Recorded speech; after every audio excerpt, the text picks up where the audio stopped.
Hi there, my name's Barbara. Welcome. I'm making a little video here so that I can show you how to use some of these handmade molds that you may have taken from a doll or some kind of a found object and cast in different kinds of materials. Some are flexible, some are rigid.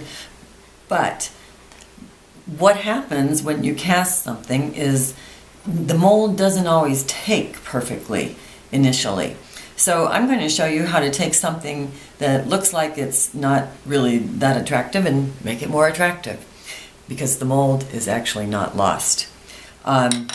This is a ball of polymer clay. It is two colors, white and ecru. It's a primo clay.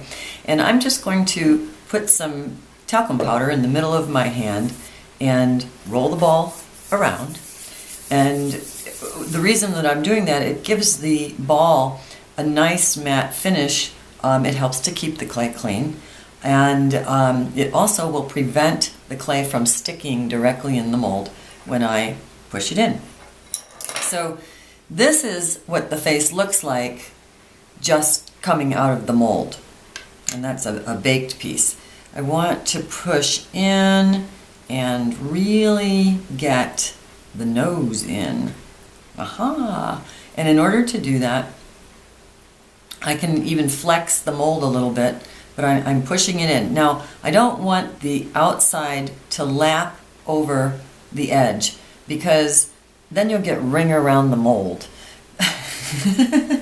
And you don't want that. So sometimes you might have too much or too little clay, and you'll need to adjust how much clay you actually put in the mold.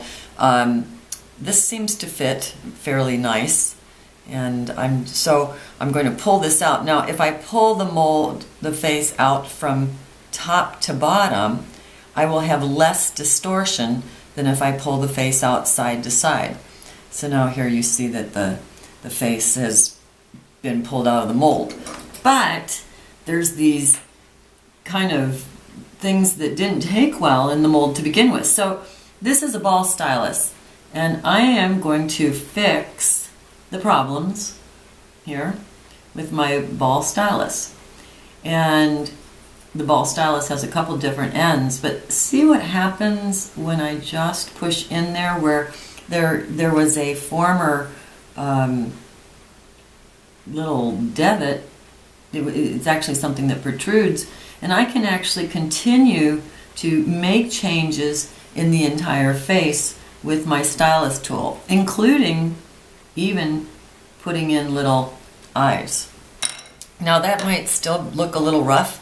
My tip for smoothing all this out is not necessarily to use your fingers, but to use a little paintbrush, and then you can softly do some edges that your fingers might otherwise be too, I don't know, I guess too big, because the fingerprints would show or something of that nature.